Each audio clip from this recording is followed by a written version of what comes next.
next nih. Teman-teman, sebenarnya sih kita kerja itu buat siapa dan untuk apa sih sebenarnya? Ya. Nah, teman-teman boleh bertanya juga dalam hati saya selama ini kerja buat siapa dan untuk siapa. Kalau buat saya anak terkecil dari 6 bersaudara. Ayah saya guru swasta ya, SMA, ibu saya ibu rumah tangga. Teman-teman dapat bayangkan dengan profesi ayah saya dengan profil keluarga saya anak bungsu, bagaimana ayah saya dan ibu saya berusaha menghidupi kami. Oke. Jadi dapat saya katakan kami itu tidak hidup dalam kemewahan, kami bahkan dalam pas-pasan. Ibu saya juga samping itu adalah toko kelontongan ya, kecil-kecil di rumah. Jadi saya masih ingat tuh, saya ada yang membeli minyak tanah gitu ya. Wah, saya senang banget tuh. Ambil dari gentong, isi dan sebagainya. Bahkan pada saat saya ingin beli sesuatu, saya harus pakai es batu. Es batu, saya belajar bikin es manis ya. Lalu pulang sekolah juga saya ada tetangga saya main tenis, saya jadi pengambil bolanya itu saya dapat itu 100 perak saat itu senang banget. Nah, jadi itu yang membuat saya pada saat nanti saya bekerja, saya dari Makassar, saya bekerja pindah ke Jakarta, dan saya punya suatu bahwa saya ingin menggunakan segala kehidupan saya, segala kemampuan saya, tujuannya untuk giving back to my family. Ya, itu aktualisasi diri saya. Giving back to my family. Karena banyak hal kakak-kakak saya di atas berlima itu mengorbankan kepentingannya agar saya yang paling kecil masih mampu makan gitu loh. Ya. Jadi itu yang membuat saya harus, ini sudah mulai emosi sedikit. Giving back to my family. Makanya saya itu bekerja pagi, siang, sore, malam, hari. Bahkan kalau saya melihat di tempat saya bekerja, saya melihat dibanding kakak-kakak saya, mungkin saya punya peluang yang lebih besar secara pendapatan untuk giving back to my family. Itu aktualisasi diri saya sebenarnya. Nah, saya terus bekerja, lalu lalu dalam waktu dekat saya berkenalan, bersinggungan dengan lingkungan yang hedonis, ya. Jabodetabek ternyata itu lingkungan yang sangat hedonis. Nah, saya terus bekerja dan itu tanpa saya sadari merubah saya. Yang tadinya saya itu hanya pakai celana kerja kain satu, ya, sampai teman saya ketawain, pulang di rumah kalau dipakai 2 hari 3 hari, kalau sudah kotor dicuci, pulang di rumah sampai saya di Bekasi saat itu rumah kakak saya, jam 11-12 dicuci, berangkat kerja jam 6, saya harus bangun jam 5, itu sudah dikeringkan ya, kalau belum kering saya harus setrika agar panas. Itu celana saya hanya satu awalnya gitu, tetapi terus meningkat sampai merubah saya dengan sangat cepat. Karena itu tadi saya ingin ke family saya ya. Nah, merubah penampilan saya yang tadinya hanya celananya satu jadi berapa, dari harga berapa jadi meningkat harga yang lebih besar ya. Kalau di slide ini teman-teman bisa melihat ini secara cepat saja, sampai saya mampu memiliki barangnya tidak mirip ya, tetapi merek-merek sepatu ini ya. Bahkan tas saya masih pakai sampai TV itu, kalau di Indonesia itu harganya hampir 7 juta ya. Terus saya nggak sebut merek. Sepatu yang tadinya saya hanya sekitar 200.000 gitu ya, itu sampai saya ada yang harganya 3 jutaan lebih. Nah, itu yang merubah saya. Itu yang merubah saya, dan saya pun memberikan ke family saya. Kalau saya keluar negeri, saya ingat pertama kali waktu saya keluar negeri ke Singapura, kakak saya berlima sudah berpasangan, ditambah orang tua saya berpasangan. Saya membelikan jam tangan, walaupun nggak mahal, tetapi saya membelikan masing-masing jam tangan sepasang. Coklat waktu itu banyak banget. Jadi intinya setiap apa yang saya lakukan untuk my family. Oke. Kemudian menikah begitu juga. Nah, gambar di layar ini, kalau saya traveling, teman-teman kalau tahu, saya juga traveling itu sudah di 3 benua. Hanya yang di Australia sama di Afrika enggak. Amerika bahkan saya sudah injak 2 kali. Ya. Tapi setiap saya pulang traveling, halo, ya. Setiap saya pulang traveling, 3 barang ini, item ini yang selalu saya bawa, Bro, Daniel. Ada yang jam tangan, sepatu, dan tas. Itu salah satunya. Nah, itu juga yang saya bawakan buat istri saya dan sebagainya. Oke? Nah, tanpa gitu saya ya? sadari ini berarti pendapatan, ya betul. Pendapatan saya meningkat, karena itu tadi saya sukanya memberi gitu loh. Bahkan teman-teman kerja saya, ada saya belikan juga, ya kan?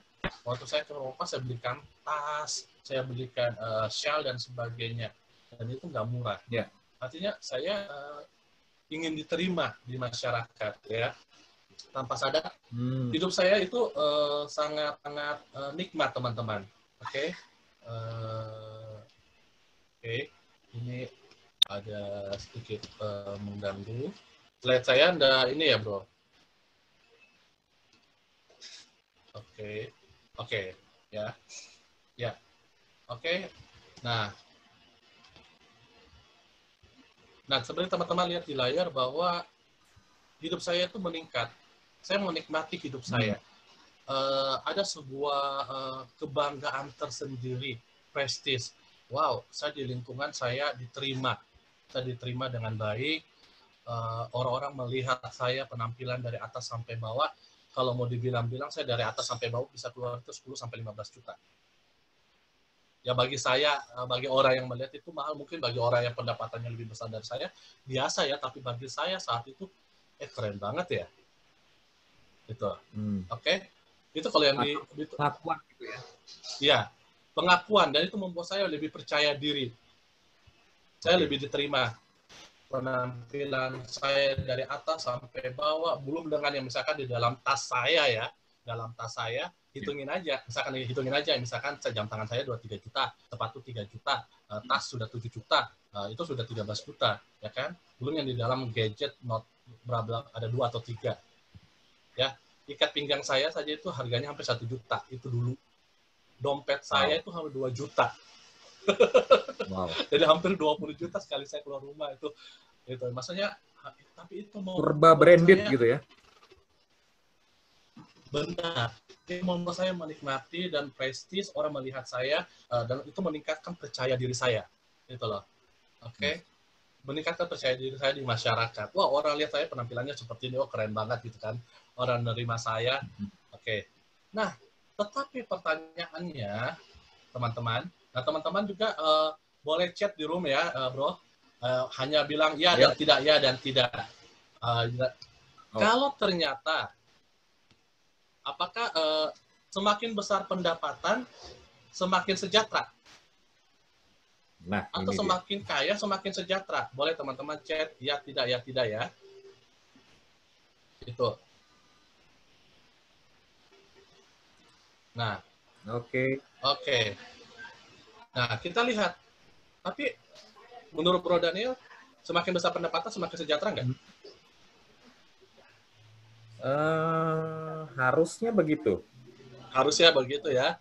Saya pun berpikir yang sama, makanya saya meningkatkan lifestyle saya dan sebagainya, orang melihat saya gitu kan. Tetapi kalau saya ternyata mengacu ke ilmu ke Kamus Besar Bahasa Indonesia, sejahtera itu ternyata memiliki 3 unsur, Bro. Ya, di slide saya.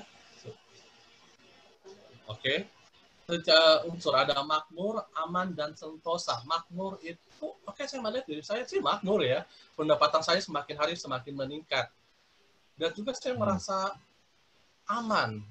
Ya, aman, sentosa, kita lihat.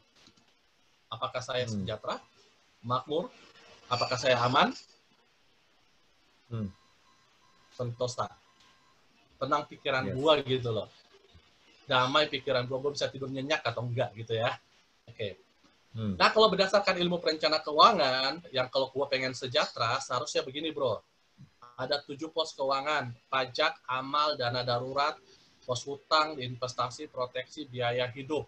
Dengan komposisi seperti ini seharusnya sejahtera. Dan gue berharap nih, gue lihat-lihat di mana ya posisi gue ya. Oke, faktanya, oke teman-teman dapat lihat nih, faktanya seperti apa nih? Nah, faktanya apakah saya sesuai dengan teori, sesuai dengan ilmu, gitu ya? Bisa dilihat warna-warnanya berubah ya, warna-warnanya berubah. Pajak adalah saya sebagai warga negara Indonesia yang baik. Kemudian saya proteksi adalah yang sedihnya kewajiban saya kepada Yang Maha Kuasa, amal yes no kebanyakan nolnya. Menurut ilmu perencana keuangan juga dana darurat saya kebanyakan nolnya. Investasi apalagi. Yang wow, yang warna merah justru hutang saya dan biaya hidup saya. Ditunjang, diakibatkan oleh gaya hidup saya yang terlarang secara keuangan ya. Oke, ini berdasarkan ilmunya. Kita lihat. Jadi tadi kenyataannya bahwa saya sekarang tidak jauh dari kata sejahtera. Saya makmur sih, tapi saya merasa tidak aman dan sentosa karena hutang saya merah, gaya hidup saya merah. Bahkan saya untuk mengembalikan perpuluhan ke Sang Pencipta pun saya kebanyakan nolnya. Itu kenyataan. Pada harapannya sih setiap bulan saya mampu kan perpuluhan, gitu ya. Setiap bulan saya mampu juga ada menabung, gitu ya. Nah, teman-teman, kalau pada saat kenyataan dan harapan ini saya yang hilang saya, kenapa? Oke bro, silakan lanjut. Oke. Nah, pada saat kenyataan dan harapan tidak sinkron, kira-kira apa yang terjadi teman-teman? Apa bro? Nah, kenyataan tidak sinkron dengan harapan. Ya, kenyataan dan harapan tidak sinkron. Apa yang terjadi bro? Tidak sesuai harapan. Stres ya kali ya, pusing kepala ya. Benar, ada sebuah masalah yang akan timbul kan. Oke. Benar. Ya, karena saya tadi hutang saya itu sangat wow. Saya nggak tahu berapa persen, tapi saya tahu hutang saya timbul akibat saya terus mengaktualisasikan diri, pengen untuk giving back semuanya. Bukan berarti saya menyalahkan keluarga saya, enggak ada sama sekali, tetapi itu dari diri saya saja, ditunjang dari lingkungan hedonis, sampai saya terus, saya pikir semakin besar pendapatan saya, udahlah ya, saya cicil A1, A2, 3, 4, 5, cicil, kan pendapatan saya besar, nanti saya mampu bayar lah, gitu kan. Ternyata makin menumpuk. Nah, mulai itu saya merasa tidak aman. Ya, karena apa? Karena sudah mulai ada tagihan datang. Itu, bro. Oke. Ketakutan, debt collector muncul. Istri saya tidak tenang juga. Oke. Muncul kekhawatiran. Semuanya itu berdampak kepada emosi jadi labil. Kira-kira kalau emosi jadi labil gitu ya, kadang up, kadang down, kita ini enggak sih, hubungan kita di keluarga, hubungan kita di sosialisasi di masyarakat, enak nggak sih? Nyaman nggak sih? Jadi sangat mengganggu gitu ya? Betul. Membuat saya tidak percaya diri. Dan saya kelelahan, bro. Kelelahan. Karena ketakutan terus, kelelahan gitu loh. Ya kan? Oke. Kesehatan juga dong, bro, ini ya? Pasti banget. Itu mengganggu kesehatan saya, bro. Itu sangat mengganggu kesehatan saya. Nah, suatu sisi kita berpikir bahwa masa sih kita mau begini terus? Ya.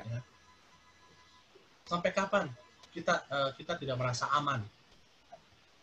Sampai kapan kita tidak merasa sentosa, damai, tidur aja itu ketakutan, ada nomor telepon yang tidak dikenal, nggak mau ngangkat. Tau-taunya mungkin itu relasi kerja saya karena nggak mau ngangkat, mungkin itu rezeki saya, tapi karena saya nggak mau ngangkat, ketakutan, ya hilang, gitu loh. Paranoid. Ya parno, benar. Akhirnya Ya, saya pengen, parno ya. kita pengen berubah. Berubah yang betul-betul bukan hanya sekedar makmur, tetapi aman juga, dan juga merasa sentosa, tidur itu tenang banget gitu loh. Gitu. Oke. Tetapi berubah itu tidak semudah membalikkan telapak tangan, bro. Yes. Tidak mudah. Orang yang biasanya hidup di atas, yang keluarnya bisa, rumah bisa dari atas sampai bawah bisa puluhan juta, ya. Lalu mau bukan berarti harus tidak puluhan juta keluar, enggak, tetapi maksudnya ada yang membuat gua harus berubah karena gua nggak merasa tenang, gua nggak merasa damai gitu loh, ya. Nah, akhirnya gua harus melalui suatu proses dulu, ya. Oke. Gue harus melalui suatu proses, yaitu suatu proses acceptance, suatu penerimaan. Ya, di layar kelihatan ya. Nah, itu kan tadi teman-teman bisa melihat ya, pada saat gua di slide 2 sudah mulai menerima acceptance, menutupi puzzle, ternyata kalau gua pasang di situ, gua akan rasa sentosa gua muncul, damai gua akan muncul lagi. Salah satunya ini. Proses gampang atau enggak sih? Itu lagi, ada prosesnya, bro. Gue harus mengerti dulu nih, penting nggak gue berubah? Penting nggak gue harus sejahtera? Penting nggak sih gue nggak dikejar-kejar? Penting nggak sih emosi gue stabil? Penting nggak sih gue sehat? Penting nggak hubungan gue dengan istri, hubungan gue dari masyarakat lebih pas apa adanya? Kalau penting, berarti gue harus ngambil keputusan. Gue mau berubah.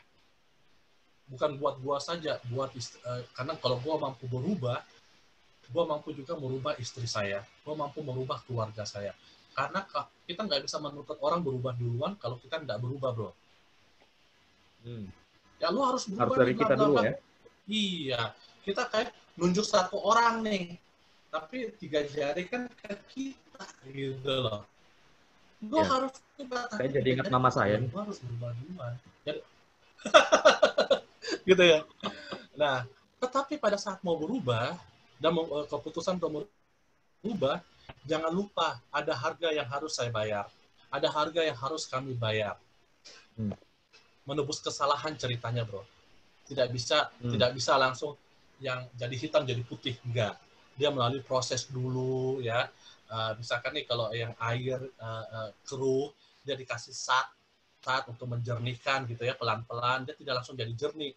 Dia harus melalui proses dulu jadi abu-abu gelap, abu-abu tua, abu muda, terus sampai akhirnya jadi jernih. Gitu ya, bro ya. Gitu. Nah, akhirnya gue harus berubah. Kita ngomong sama istri, prosesnya gini.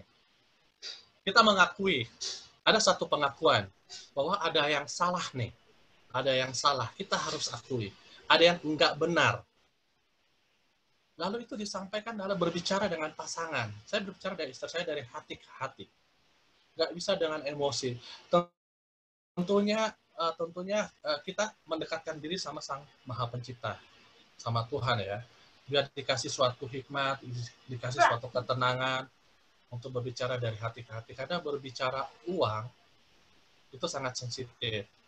Saya untuk menurunkan gaya hidup saya, pemakaian saya, lalu istri saya harus mengurangi A, B, C, itu tidak gampang.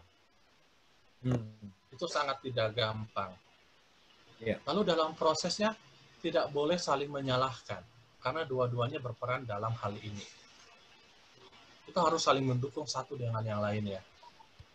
Tidak dapat saya jalani sendiri, istri saya enggak. Atau kebalikan, istri saya menjalani perubahan, saya tetap enggak.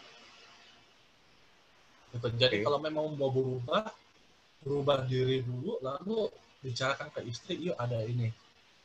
Itu yang saya lakukan. Jadi saya nggak menuntut istri saya berubah kalau saya belum berubah. Nah, lalu saya mengakui ya bahwa kita mengakui bahwa selama ini ada dosa-dosa finansial, kesalahan-kesalahan finansial. Kita itu mencari uang, tetapi kita itu memilih buta untuk keuangan. finansial. Dan tidak ada menetapkan target keuangan. Jangka pendek, jangka menengah, jangka panjang.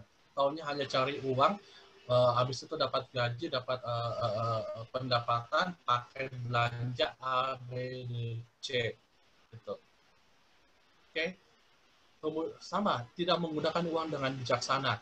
Kalau 100.000 di dompet, ya habisin aja. Kita bisa 100-200.000 itu dapat habis dalam sehari dulu. Nggak tahu habisnya apa, udah pakai aja. Tidak membuat anggaran dan tidak melakukan investasi, karena hanya bagaimana mau melakukan investasi, kita hanya simpan di uang, habis itu pakai dan sebagainya. Itu bro. Ini kita akui dulu. Oh, ini kita di dosa-dosanya kita. Ya, kesalahan-kesalahannya kita. Nah, oke. Sebentar. Oke. Lalu kita melihat bahwa hutangnya kita itu sangat besar. Besarnya berapa juga nggak ngerti.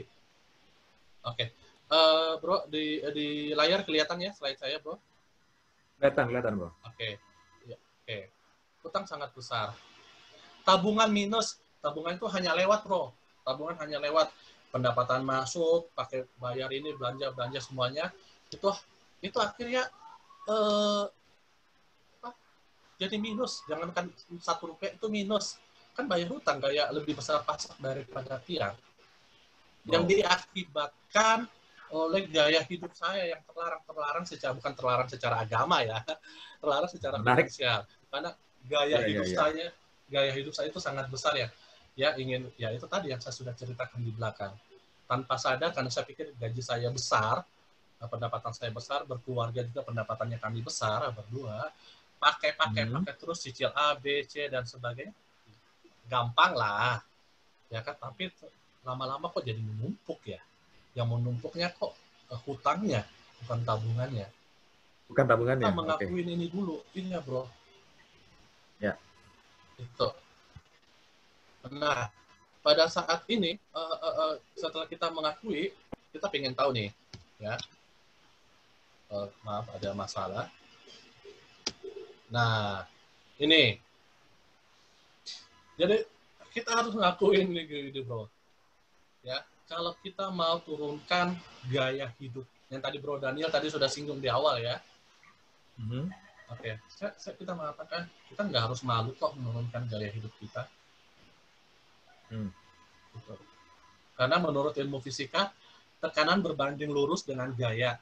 Jikalau gue merasa hidup gue penuh tekanan, stres, labil emosinya, ketakutan, dan sebagainya, gue harus melihat dulu itu disebabkan oleh apa. Oh, ternyata karena gue kebanyakan gaya, bro. Gitu ya. Jadi memang kita perlu akui dulu ya. Pertama itu memang langkah pertama kita akui dulu ya. Iya, ngakuin bahwa kita itu nggak sehat. Gue itu nggak sehat.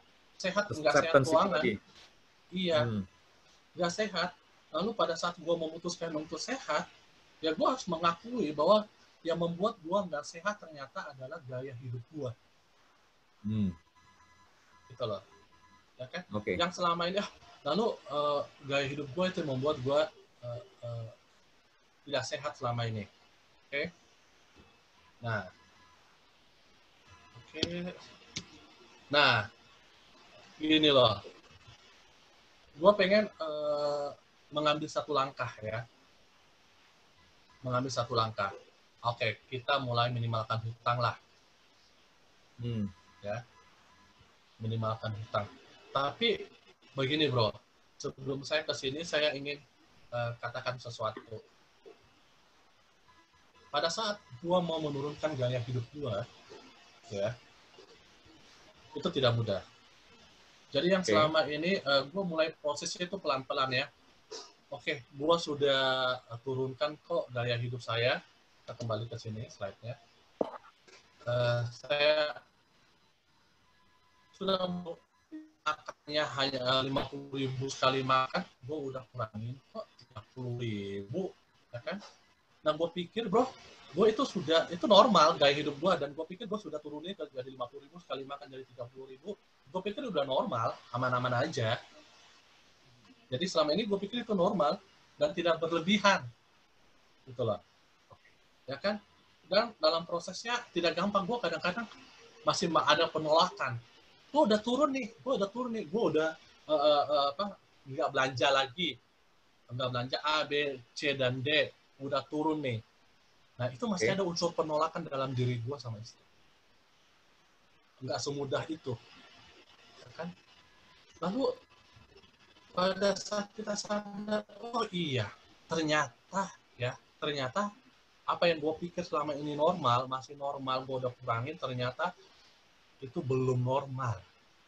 Nah, cara ngeceknya gimana itu, Bro? Ya, Untuk tahu bahwa ngeceknya, apa yang kita pandang normal belum normal. ya, hutang gua nggak turun-turun, bro. Oke. Jadi Ya, gua nggak tahu. balikin lagi ke, ya. Gue tagihannya makin sama aja, besarnya turunnya pun dikit banget gitu loh. Ya kan? Akhirnya gue begini, ya, waduh, ya udahlah, pelan-pelan. Oh, gue pikir gue udah turunin gaya hidup, gue pikir normal, gue akan sejahtera, sentosa dong, aman. Kagak, gue masih diteror. Akhirnya, oke, kita pelan-pelan menerima. Kita nggak boleh ada penolakan dalam diri lagi, ya kan? Kita nggak boleh ada penolakan. Akhirnya kita mulai sadar, oke, kita kumpulin aset-aset, kita jual mobil. Koleksi tas. Ini langkah-langkah untuk meminimalkan hutang ya? Awalnya ada di pikiran kepalanya kita gitu loh, ya kan? Apa sih, kita pilih pos-pos mana dulu hutang dari A, B, C, yang mana yang meneror, yang paling sering meneror yang mana, yuk kita beresin dulu deh, biayanya berapa, apa yang aset yang apa yang bisa mengcover, kita itu yang kita lepas duluan. Bro, ya. Kemudian tadi kan yang pos kedua itu adalah gaya hidup ya. Ya, di biaya hidup, tapi yang diakibatkan meningkat parah karena gaya hidup gua. Oke? Walaupun ada kalimat seperti ini, kadang-kadang itu juga masih ada penolakan, bro. Ya, seperti teman-teman dapat lihat di layar ya, aku katakan ini bukanlah karena kekurangan, sebab aku telah belajar mencukupkan diri dari segala yang ada. Nah, itu masih proses, tidak gampang prosesnya. Kita pelan-pelan. Ya, kita pelan-pelan. Ternyata ya normalnya gua saat itu, bro, makan itu 10.000 sekali makan, bukan 30.000. Kalau untuk normalnya dengan situasi gua saat itu ya. Jadi kadang-kadang, 30.000 gue pikir udah normal, ternyata normalnya itu 10.000. Nah, enak gak sih? Enak gak sih menurunkan gaya hidup pelan-pelan? Baik mau cepat atau pelan-pelan, yang penting intinya menurunkan gaya hidup, enak gak sih? Masih terus berproses. Akhirnya kita menerima.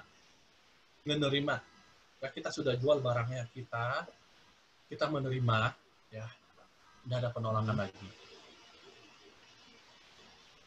Kita pernah melalui 3 bulan lebih weekend di rumah.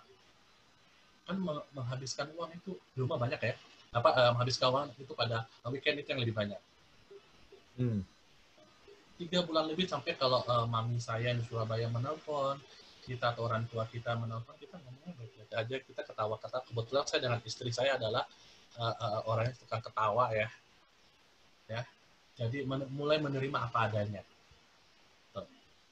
Nah, kemudian belanja sesuai dengan kebutuhan, gitu loh, bukan lagi dengan keinginan, gitu loh.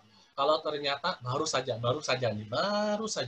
istri saya waktu saya ada acara jam 10 jam 11, istri saya datang liatin, Pak mau beli ini dong Pak, ya kan, itu sosis, biasalah mama ya, sosis. Ya, saya hanya ngomong, ini kurang lebih, situasi ini kurang lebih sama seperti yang pada saat yang saya ceritakan, situasi pada saat saya mau recovery finansial ya. Oke, boleh, tetapi nggak dilarang belanja, tetapi mami yang tahu ya kebutuhannya kita apa dan sebagainya. Sama kan seperti sekarang kan pendapatan kurang ya, COVID ya. Mama yang tahu, oke. Nggak ada, istri saya nggak ada unsur, tidak perlu melakukan suatu penolakan, karena kita sudah pernah lewati hal itu gitu loh. Dan situasinya sama seperti sekarang. Nah, dan kita pun mengingatkan satu dengan yang lainnya. Kalau saya yang kebablasan, atau saya yang pengen gini, istri saya mengingatkan. Tapi kebanyakan istri saya yang mengingatkan sih. Artinya saya yang khawatir kebablasan, istri saya yang mengingatkan gitu, bro. Oke. Nah, ini proses yang kita menerima, dan ini ada action-nya. Setelah kita mengakui kesalahan, mengakui, lalu kita berbicara dari hati ke hati, pentingnya kita mau sejahtera, lalu kita saling support satu dengan yang lainnya. Gitu. Tidak ada yang saling menyalahkan. Gara-gara lu pemakaiannya jadi besar. Saya enggak ada gitu. Kalau sudah seperti itu, udah buyar semuanya. Dan pada saat pun, karena kita sudah melalui proses sebelumnya, jadi pada saat remind each other, kita pun dalam menyampaikannya peringatan atau mengingatkan itu enggak penuh emosi jiwa, enggak gitu ya. Enggak. Tapi penyampaiannya penuh kasih gitu loh. Oke. Bro. Jadi responnya pun penuh kasih. Ya, gimana? Ya, ini kan berangkat dari tadi pertama mengakui dulu kan? Ya. Acceptance, mengakui. Betul. Terus diskusi dengan pasangan. Ya. Kemudian saling support, gitu kan? Ya. Namun dalam perjalanannya kan namanya, contoh tadi disebutkan bahwa bagi yang biasa mungkin keluar tiap weekend, berapa weekend nggak keluar itu kan suatu perubahan yang gimana ya, membentuk diri kan nggak enak, bro. Betul. Sampai menentukan normalnya gue harus makan tuh harusnya sekian rupiah gitu kan. Itu kan nggak enak. Betul. Apa yang membuat lu mampu lewatin gitu? Nah, begini bro, kebetulan teman-teman muslimah kita baru bulan lalu puasa Ramadan ya. Nah, puasa itu secara fisik dan sebagainya itu detox ya teman-teman muslim dan muslimah, benar ya, itu detox secara kesehatan fisik dan sebagainya. Nah, apa yang membuat saya mampu seperti itu? Pertama, saya mengerti pentingnya. Oke? Mengerti pentingnya dulu. Gue mampu berubah sejahtera, mau bersejahtera nih, lebih tenang, lebih hidup gue pengen lebih tenang. Ya. Nah, kemudian kita pada saat 3 bulan di rumah itu, anggaplah kita lagi detox gaya hidup, bro. Itu nikmat loh. Puasa itu detox gitu ya. Jadi itu weekend home itu karena kita ingin detox gaya hidupnya kita, agar pada setelah selesai puasa ya kita lebih sehat gitu loh. Dalam hal ini lebih sentosa, lebih aman, lebih makmur. Jadi saya harus melalui proses detox juga gitu loh. Ya karena saya udah kebanyakan gaya hidup yang membuat saya tidak sentosa gitu loh. Jadi saya harus detox gaya hidup saya, bro. Ya kan? Nah, itu ya, jadi saya bagaimana meredam nafsu saya, istri saya, ya, untuk sampai istri saya pun akhirnya mampu shopping as needed gitu loh, belanja sesuai kebutuhan. Gitu bro, terjawab ya bro ya? Ya, halo? Jadi cara memandang ya, cara memandang memberikan makna gitu ya. Betul sekali bro. Yang dijalanin, oke. Nah, saya lanjut. Sebentar. Nah, pada prosesnya, pada saat saya sudah tahu nih arahnya, kan tahu tapi belum tahu secara tepat, belum tahu secara tepatnya, ya kan? Gua harus ngapain? Apakah setelah kita menjual aset, kita sudah lebih aman secara persentase gitu kan, setelah kita detox gaya hidup gitu kan, apakah itu sudah membuat kita terbebas dari semuanya? Kita butuh orang yang ahli dalam hal ini keuangan. Kita cari dokternya. Saya cari dokternya. Perjalanan itu akhirnya saya bertemu dengan teman-teman yang saat ini menjadi teman-teman saya semua di komunitas Efek. Ya. Seperti teman-teman lihat di situ adalah sejahtera untuk semuanya, termasuk saya gitu, termasuk gua gitu. Oke. Nah, akhirnya setelah saya ikut dan bercerita, ternyata saya butuh pemulihan. Kan tadi kan saya hanya lakukan ya, saya lakukan, tapi nggak ngerti secara ilmu. Oh, ternyata ada ilmunya, gitu loh. Kalau misalkan saya hanya lakukan terus saja, kan kemungkinan kalau saya tidak ngerti ilmunya, tidak ngerti rambu-rambunya, kemungkinan kami akan bablas lagi. Begitu nggak, bro? Nah, ternyata ada ilmunya yang membuat saya ada rambu-rambunya, ada jalurnya. Oh, jalurnya seperti ini toh. Oh, keuangan saya ternyata dinilai itu tidak sehat. Kalau saya tidak sehat, ternyata setelah lakukan rebudgeting kemarin itu tanpa ilmu, kita hanya jual aset, jual barang-barang, lalu meredakan gaya hidup dan sebagainya. Ya, oh ternyata ada ilmunya rebudgeting. Oh, ternyata kalau saya sudah melakukan rebudgeting, seperti ini, bro. Maaf. Oke. Setelah saya melakukan rebudgeting, baru saya bisa menjalankan anggaran sesuai dengan rebudgeting saya. Masa sudah budgetkan. Oh, ada ilmunya. Jadi kami tenang nih, bro. Selama apa yang kami lakukan selama ini, ternyata ada ilmu, ada sainsnya, dan itu tidak bertolak belakang. Betul loh. Dan membuat kami makin mantap. Oke, kita akan tetap berjalan. Oke. Tetapi sebelum saya ke financial recovery, nah ini nih, saya ketemu sama coach saya ya. Coach saya dan teman-teman kalau memang mengalami hal seperti ini, jangan jalan sendirian. Saya mampu dengan istri jalan sendirian awalnya, oke. Tapi beruntung segera diketemukan dengan orang-orang yang mampu, yang saya katakan tadi. Kalau tidak segera, saya mungkin akan terbawa arus, mungkin bisa bablas lagi. Gitu. Ya. Nah, saya ketemu nih dengan coach saya, ya, Dr. Stefanus Tan. Oke. Kalau teman-teman kenal beliau nanti tuh, saya harus ngomong hal ini. Saya bukan pengidola manusia. Oke. Tetapi sangat jarang ada orang yang seperti beliau. Oke. Kalau teman-teman bergaul dengan lebih banyak, berkomunikasi dengan beliau, dia mengarahkan saya seperti ini. Mario, tidak ada manusia yang kekurangan. Yang ada hanyalah manusia yang tidak mau berusaha nih. Atau manusia tidak mau mencukupkan diri dari yang sudah ada. Artinya tidak sabar dalam proses. Benar juga ya. Gue lihat nomor 1, benar juga. Selama dalam proses, gue masih ada penolakan waktu itu kan.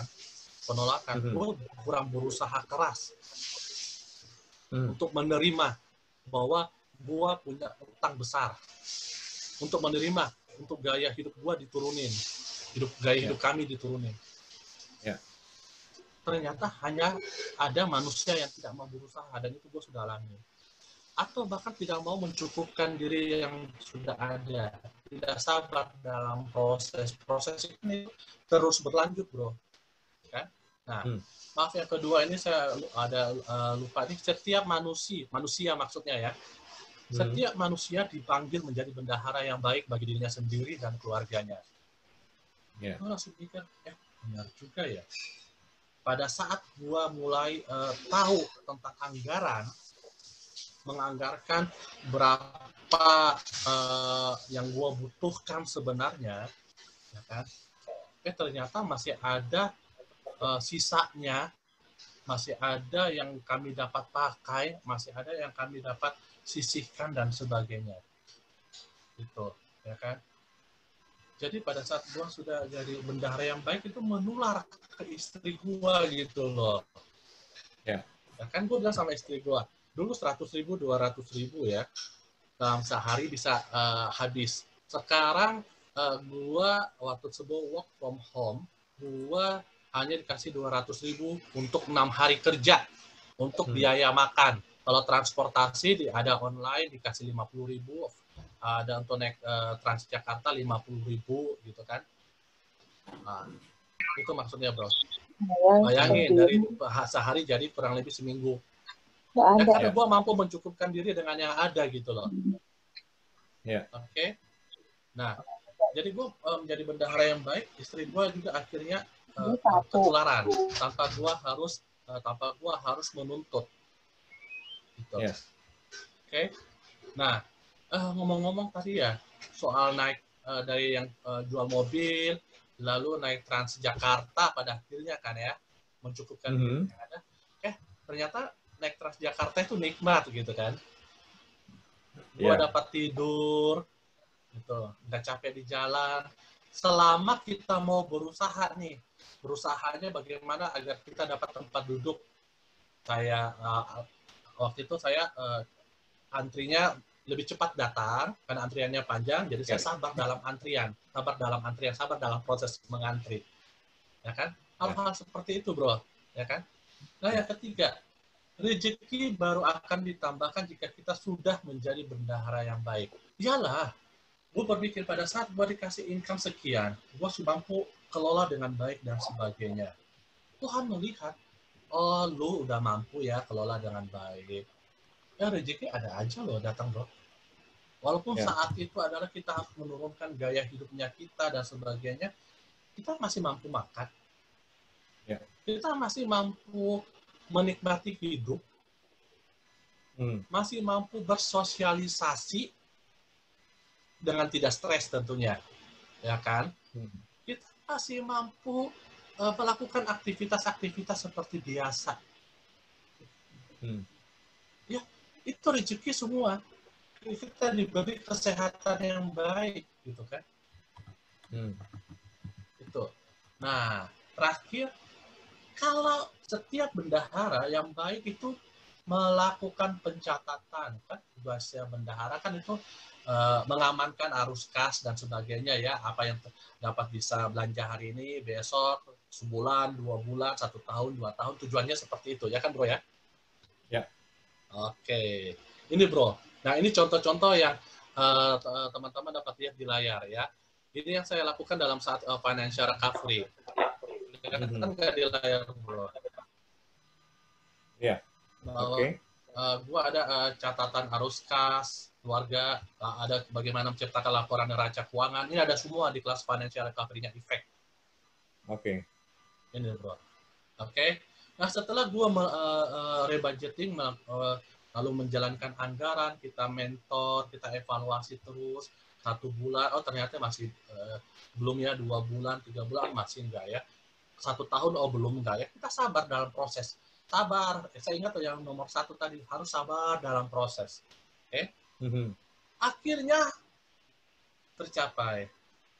Utang gua ternyata setelah gua hitung-hitung dalam kelas financial recovery itu 65% lebih, teman-teman. 65% lebih. Iya. Oke. Wow. Mampu ditekan di bawah 35%. Tabungan saya jadinya minus jadi positif. Wow. Jadi bukan hanya singgah doang lalu habis. Ada tabungan. Dan kami berani menetapkan tujuan keuangan. Tujuan keuangan kita ini jangka pendek, menengah, dan panjang. Kita akhirnya punya tabungan A, tabungan B, tabungan C, tabungan D. Termasuk memiliki tabungan dana darurat. Termasuk memiliki tabungan liburan mudik. Kita tuh anggarin semuanya setelah kita sudah mulai hutang berkurang, kita tidak meningkatkan gaya hidup dulu. Oke. Kita enggak gaya hidup jangan ditingkatkan dulu gitu ya? Enggak. Kami nggak boleh. Dan itu berdasarkan arahan teman-teman, jangan tingkatin gaya hidup. Lu penting nggak punya tabungan? Penting. Lu penting nggak punya tujuan keuangan? Sangat penting. Akhirnya masih sabar dalam proses. Gua belanja sepatu juga, jam tangan juga terakhir 2017. Belanja tas juga terakhir hanya istri gua kasih kado kemarin, ulang tahun saya tahun lalu. Itu loh. Ya. Jadi yang penting kita tabungan dulu, akhirnya positif. Berani pada saat itu berani menetapkan tujuan keuangan. Akhirnya kami mampu, kami berani. Gitu loh. Karena sudah positif nih, bisa menyisihkan kemana-mana.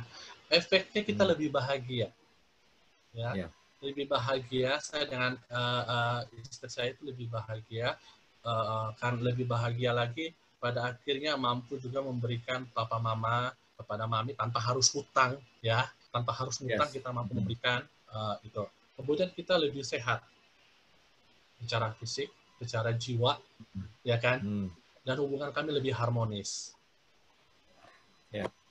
Ini dampaknya dari finance yang dari saya awal cerita, sadar diri, gua banyak hutang, melewati banyak proses, penerimaan, ya, singkirkan jauh-jauh penolakan, gaya hidupnya dikurangi, ngapain gengsi gitu kan, daripada gue hidup gue tertekan, ngapain gue mementingkan prestis dari pandangan masyarakat, sosialisasi, kalau gue stres pada akhirnya. Menarik, itu ilusi. Menarik sekali, yang penting gue pengen bahagia, lebih sehat, dan lebih harmonis. Gitu, bro. Nah, setelah ini, pertanyaannya teman-teman, silakan chat lagi. Setelah gue melewatkan, apakah gue sekarang lebih sejahtera? Gue lebih, maksudnya setelah tadi, gue lebih sentosa, aman, makmur, atau lebih sejahtera? Ya atau tidak, teman-teman? Kita akan ketik. Tadi jawabannya yang pertama, semakin besar pendapatan, semakin sejahtera. Banyak yang jawab tidak. Wow, luar biasa ya. Terjawab dengan sharing saya. Sekarang yang kedua, semua itu. Ya. Sekarang, apakah setelah saya melewati proses financial recovery, saya lebih sejahtera? Lebih sejahtera, Bro Mario, Pak Rujianto Samuel. Oh, wow. Oke. Nah, ya benar, Bro Samuel dan teman-teman. Saya merasa lebih sentosa, saya merasa lebih aman, gitu. Ya, saya merasa lebih makmur benar, karena saya memiliki tabungan, gitu, Bro. Ya, lebih peace of mind juga ya, Bro ya. Betul, itu makmur buat saya, ya. Kalau tadi ternyata makmurnya hanya kamuflase, gitu. Saya nggak punya tabungan, tapi hanya tampak fisik doang, gitu. Oke, menarik sekali. Nah, ya, saya sejahtera, tetapi terus berproses, teman-teman. Karena ini dari quote dari Dr. Stefanus Tan juga, sejahtera itu bukanlah sebuah titik, tapi sebuah garis yang terus berproses, teman-teman. Nah ini dia, Bro Mario. Ya. Artinya apa ini? Artinya bahwa pada saat kita sudah mulai mencapai titik, misalkan kayak saya ini pemulihan keuangan, ya kan? Jangan berhenti, teman-teman. Jangan berhenti. Itu bukan sebuah titik. Masih ada tujuan kehidupan saya yang lain, masih ada tujuan saya yang lain, dan depannya itu akan ada sebuah tantangan yang lain pula. Oke? Yeah. Yang akan menuju kesejahteraan. Itu. Yeah. Jadi itu sebuah garis yang terus berproses. Itu. Saya mau makmur, yang awalnya saya hanya punya tabungan, saya pengen makmur dengan memiliki investasi juga yang lebih layak untuk tujuan masa depan saya. Jadi bukan hanya tabungan, tapi ada investasi juga.